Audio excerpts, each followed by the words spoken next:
Kyrie Irving. When you watch a master at their craft, everything looks like a work of art. And let me ask you this, do you think Kyrie is the best creator the NBA has ever seen? His array of finishes and moves to generate space vary in so many ways, and that's what makes him such a hard cover when he's zoned in on getting the bucket. It's very subtle things that make Irving's carving to the lane very precise and majestic, such as drives where he avoids the double, takes an angle to cut off the defender to then go and finish inside with the double clutch lay. It can all look very simple like that drive, but if there needs to be an extra layer of difficulty added because the defense is playing up on him, then Kyrie can serve the defender and in and out directly into the behind the back, and since his driving is such a threat, while he's getting into this step back, Burks is still sliding down the lane, and Kyrie can pull up comfortably at the elbow. Now I know there's been a lot of hate around Kyrie and his character, but over here at Hoop Mastery, we just focus on hoop and analyze exactly how good a player really is. For Kyrie Irving, he has put in thousands and thousands of hours into his craft, and when we see him operate on the court, we can see all the hard work that he puts in. His handles are sturdy and shifty, the jumper is pure and fluid, and when he's putting together those combos that annihilate defenders, everything just looks so seamless. When it comes to being a great creator, you must have many moves to go to, and at any time you must be able to react to what the defense throws at you. The handle of Irving's will get to a point where it's so crafty that it'll mesmerize everyone that's watching. Kai's ability to create for himself from anywhere on the court makes him quite unstoppable, and when driving to the basket, Irving might just be the best finisher we have ever witnessed. For every time a defender thinks he's containing Kyrie's handle, funny enough, Irving has a counter for every counter, and you can see it here as Irving hits LaMelo with the behind the back. Right as Melo's momentum is going that way, Kyrie uses that high carryover Euro to all out lose LaMelo, and then finish this short little floater. Being fluid with your moves when going downhill makes it difficult for defenders to keep their footing when guarding you, and not only can Kyrie mix up guards, but he can take it up against the trees as well. Watch as he runs off this screen, Sabonis is running towards his way to cut him off, so right as they cross paths, Kyrie spins off getting into the paint, and then converts his beautiful left hand off the glass. Finishing against big men when you're a smaller guard who isn't physically imposing is pretty difficult to do. You must combine timing, placement, and creativity all into one package, and that's what will make you competent when getting downhill. Kyrie knows how to tie many skill sets into one, which makes everything look polished. The footwork paired with that crisp handle is highly overlooked for most people, and you can't be great at penetrating the defense if you don't have both of these things. When seeing this play in live speed, it doesn't allow most people to appreciate the complexity of it, but when we slow it down, you can see Kyrie first give a look at the rim, which makes Drew get that hand up. Then Irving used that jab step to the right to shift Holiday out his path, and then instead of attacking right away, Irving feeds yet another hezzy from the perimeter, which gets Drew in the air, and now it's just a simple split through and an easy lay in close. See how when we slow it down, you can start to see all the moving parts that go into Kyrie's attacking? Trust me, there's a huge gap between good drivers and great drivers, and although it might be a big gap between the two, there's really only one thing that separates them, and that's how well they execute the small intricate things within the game. For Irving, he's doing these things at such a fast pace that some of us don't even pick up or notice right away, and think about this for a second. Me and you both, we might miss certain things and have to go rewatch it to notice the fine movements that Irving did, so think about how the defense feels when they're standing right in front of him on the court. The NBA moves at such a fast pace, and when moving at high speed, stringing together those combos based on how the defense reacts, this is what makes Kyrie so deadly when getting in the zone, as these are not skills many guys possess. On 13 drops to the basket a game this season, Irving converted on nearly 56% of his 7 attacks to the rim per game. Just by using that change of pace, quick snatches off the crossovers, and those herky-jerky movements, staying in front of Kyrie is one of the hardest tasks for a defender to do, and the fluidity Irving possesses helps him flourish when attacking to go finish the bucket. At times it can all out look like Kyrie is playing with his food out there, as on this play versus Washington, when Irving takes it back into the paint, he knows Kuzma will try and contest, so he plays a game of peekaboo with the ball, making Kuzma look foolish with the swipe, and then proceeds to switch hands in mid-air to scoop it in with the left hand.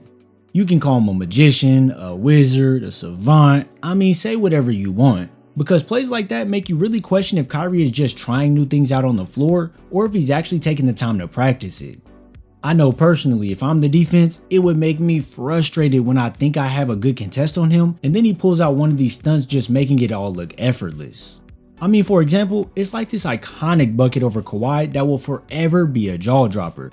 I bet Kawhi thought he had Irving fully bothered on this attack, but Irving says, "Ha, I got something for you, and double clutches this while in the air and brings it back to his right side to kiss it off the glass despite the major contest.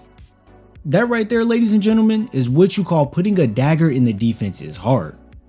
It's like there's nothing you can do to knock Kyrie off his focus when he's zoned in on scoring, and I bet Embiid thought this was going to be an easy block as he's stalking Kyrie Irving the whole time, but Kai is just too skilled and he used his acrobatics to wrap around Embiid's body to go put 2 on the board.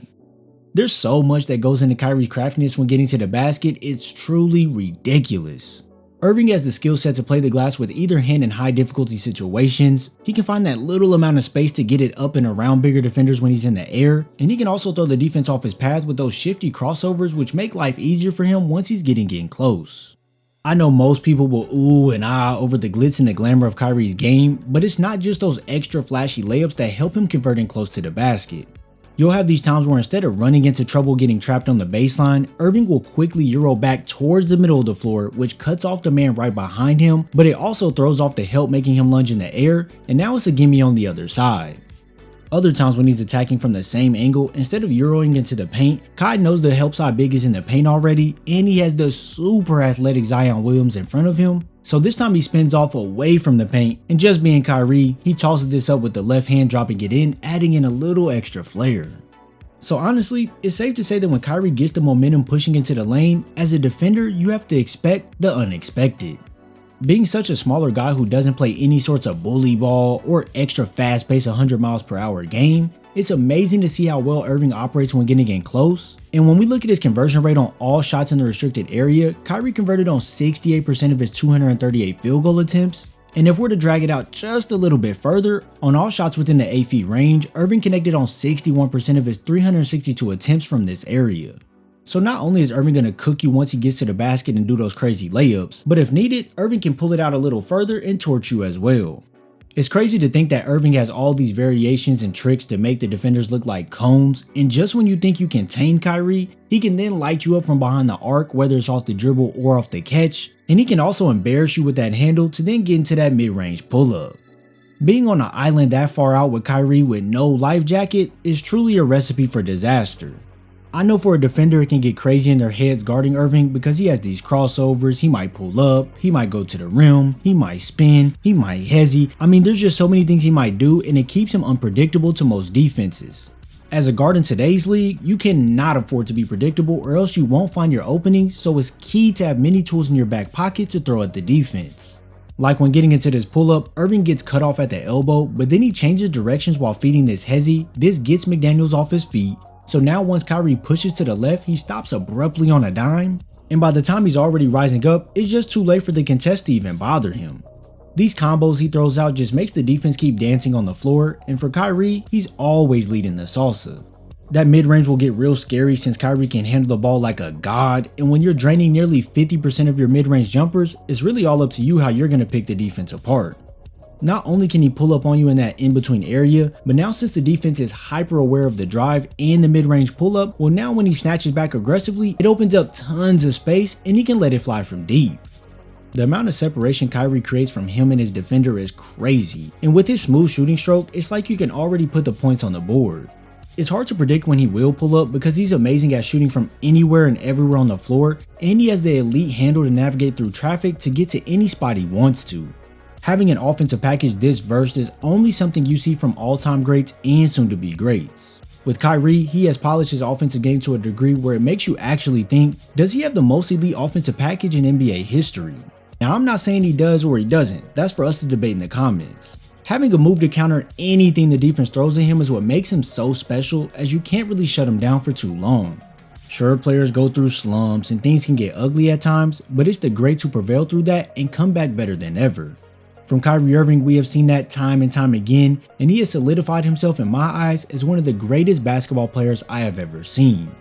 If you enjoyed this video, be sure to drop a like before watching this Dallas Mavericks team analysis. I thank you all for your support, and I'll see you in the next video.